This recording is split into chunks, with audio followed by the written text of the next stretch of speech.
Hello there, Nerd Soup fans. We are here today, me and the Nerd Soup monkey, Aaron. We are reviewing Mission Impossible 6. You like that, right? Little fist cock. Now, I thought they should have kept the sound effect in the scene. When he cocks his fist, I wanted the psh, psh. And I was very disappointed. I said, we'll get right into spoilers, that guy didn't die on those two puppies. I wanted him to not get up. Yeah, that's... You even said before we saw the movie, when we were watching trailers, like, if that guy doesn't die from Henry Cavill cocking his fist and punching him in the face twice, then I'm walking out. You didn't walk out, though. I didn't. The guy next to me walked out. So Yeah, he was like, I'm out of here. Yeah, I can't deal with it. Whoa. No sound effects with the fist cocking and no friction. Yeah.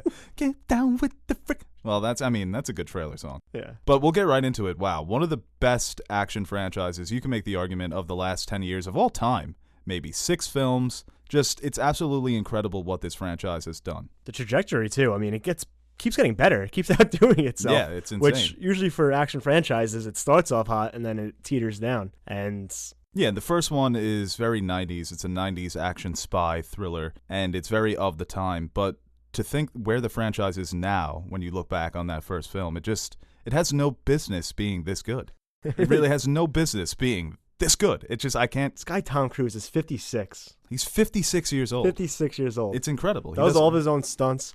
Like a young whippersnapper like Henry Cavill was like, I want to do my own stunts. He said, like, no, you can't do this. Like, you need special training. Leave it at TC. Leave it at TC. I got this. I've been training since last week. And you can argue, I know a lot of people don't like Tom Cruise, but probably one of the better action stars ever. I mean, he's one of the last action stars. Yeah. It's him and The Rock. He might not be the greatest actor, but as far as the success, this franchise and all the other things he's done in his past, I mean, it's hard not to put him up there. Yeah, and as for the action sequences in this movie, I said on my Twitter that the documentary of how it was made will probably be even more interesting than the movie itself, because it's incredible to see these, Tom Cruise gets his pilot license so he can fly the helicopter. He's jumping out of planes with oxygen tanks on.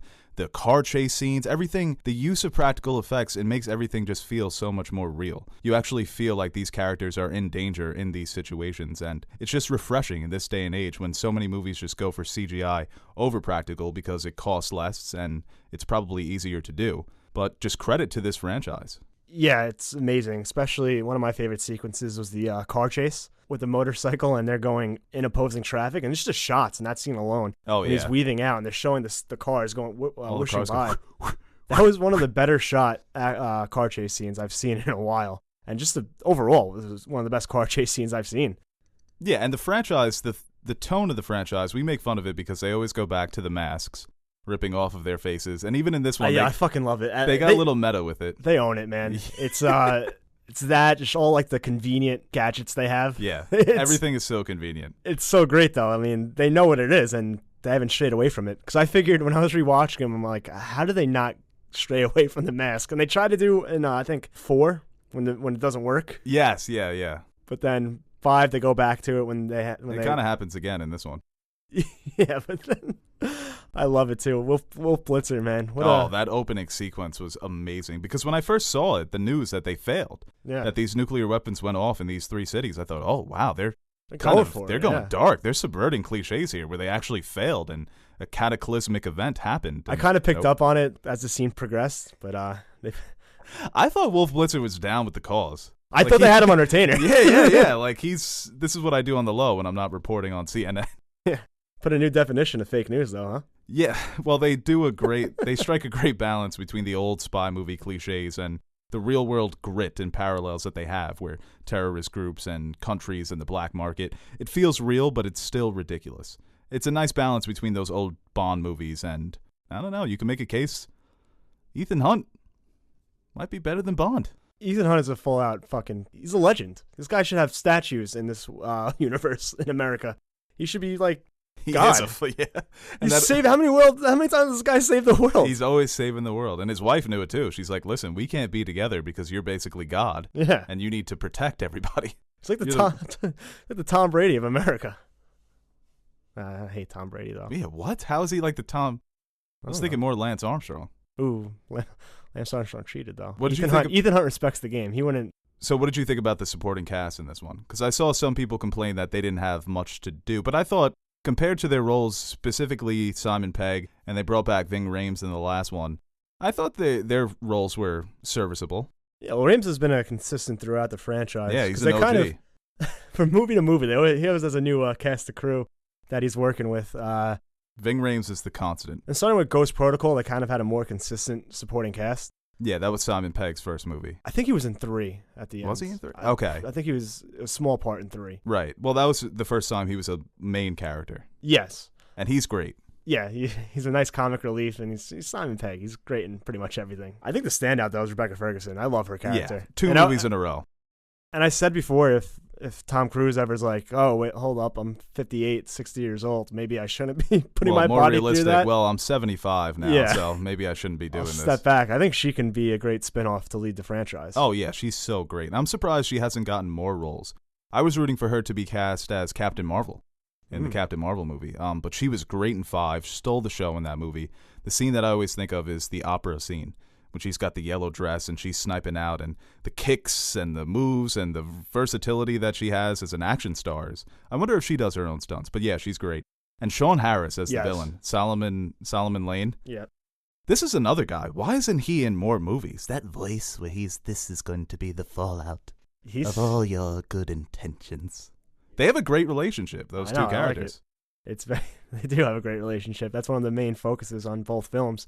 And even August Walker, Henry Cavill's character, says, "Oh yeah, he can know right away. Like when he's talking about it, it's like, you're the guy who caught him, weren't you?" I think I delivered a line just as well as Henry Cavill. yeah. And he was good in this movie. Henry Cavill. I fucking say it differently every time. Superman. Yeah, fucking Soups, Clark Kent. I don't know if he's a good actor or if he's a bad actor, but I like him. He has a screen presence to him. He does, yeah. I wish they would give him a role where he can speak with his natural accent. I think it would let him... His English accent? Yeah. He is always speaking American. He'd be more freely. Like, I think he would have more charisma, just naturally play his role a lot better. And I think he's... James Bond, yeah. That's been a rumor going around. I think he would kill it. Yeah. I want him as James Bond. I really do. And I thought in the beginning they were grooming him to take over for Tom Cruise, but... Oh, I would have loved that too. Nope. I was joking before. He's not. I don't think he was bad in this movie. I mean, No, a lot of good, people were giving him some slack. So I he figured teeters the line between good and bad, where he is just an average actor, but that screen presence makes you like him. Yeah. Even when some of the big action stars, they started off a little shaky, and then they kind of grow into their roles. Real quick, dude. Going back to Sean Harris, who's a better villain, Lane or Philip Seymour Hoffman's character? He was. When I was rewatching them in 3, that opening scene, I'm like, oh my fucking god, this guy. I'm gonna have to give it to. This guy's fucking demands. I don't want to disrespect the late great Philip Seymour Hoffman, but I think I like Lane a little better. I just like how he has no motivations. And I was gonna say their relationship reminds me of Batman and the Joker. That he's just insane. Yeah, he's still alive. He's so cool, calm, and collected. Yeah, they could bring him back and he'll fail again. He'll fail. Yeah, right. He needs to get one. He needs to get a win. I thought at the end, for a split second at the end, I thought they had it. I'm like, oh my god. It was like, oh, so they teased in the beginning, and then you don't have the fucking balls, Cruise. Rian Johnson was like, yes, subvert, kill them all. It's the Mad King of Hollywood. But any faults for the movie? No friction, no sound effect for the. Those are your 2 major faults. There's nothing too glaring. I mean, the story is it's pretty repetitive at this time. Like I said, I think I alluded to before. Like they know what it is, but they keep going back to the same like. Oh, Ethan Hunt, the government doesn't want you doing this. I'm going to do it anyway. It's like, oh, we don't need the IMF. He saves the day. Well, we kind of need you. We kind of need you guys. They're pretty valuable. They're always saving the day. Yeah, I think my favorite is still Rogue Nation. So I think comparing it to Rogue Nation, the story was a little bit tighter in that movie. This one, the twists and the turns were a little bit too frequent, and you can see them coming a mile away. So even the third act of this, the helicopter scene was incredible. The action sequences are some of the best in the franchise. But the editing was a little messy where I thought they could have focused on one thing rather than... They kind of had 3 endings going around, whereas we need to defuse these bombs, and we need to find Lane, and then Ethan needs to get the detonator. It was a little messy, but that's a minor nitpick because it was still so entertaining to watch.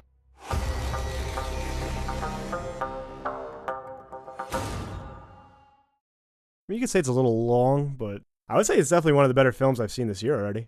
What would you give this movie out of 10 then? Strong 9, probably maybe a little higher for doing decimals, but I think it's definitely one of the better movies. I had a blast with this one. Since I saw it in IMAX, I saw that movie pass for that second viewing. If Oh. it's still active by the time this airs. I doubt that. Probably not. I wish Teddy was with us. Can you believe he went to go see Equalizer 2 instead? What's wrong with Equalizer 2? It's a good action franchise. Yeah, it's no mission. Denzel. It's no Mission Impossible. What do you mean? Yeah, it's better. Why are you defending Mission Equalizer so much? It's me, you fucking douche. And by the way, are you fucking done talking shit about me? Is this what you do? You just talk shit about me? Yeah, I am done talking shit because I bet you didn't know that I'm me. Haha. So, if I was you, and you were Aaron, so where the hell's Aaron?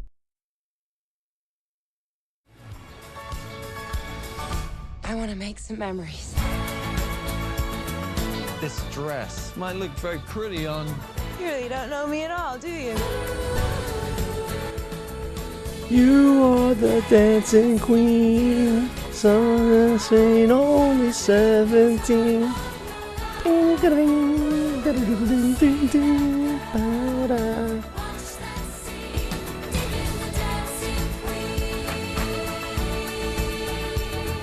I think we should stay here together. Oh, I wish I could stay here too. Hey guys, thank you for watching this video, and before we go, I want to quickly thank our Patreon supporters. Without your support, we wouldn't be able to grow and evolve as a channel, so thank you for your generous pledges. If you are interested in supporting our channel through Patreon, visit www.patreon.com/nerdsoup, and you can see the different rewards we offer to our Patreon supporters. T-shirts, mugs, stickers, access to our behind-the-scenes video, and more. Thanks again for watching this video, and make sure you like, share, and subscribe to our channel. Or dislike, don't share, and unsubscribe. It's a binary world, folks.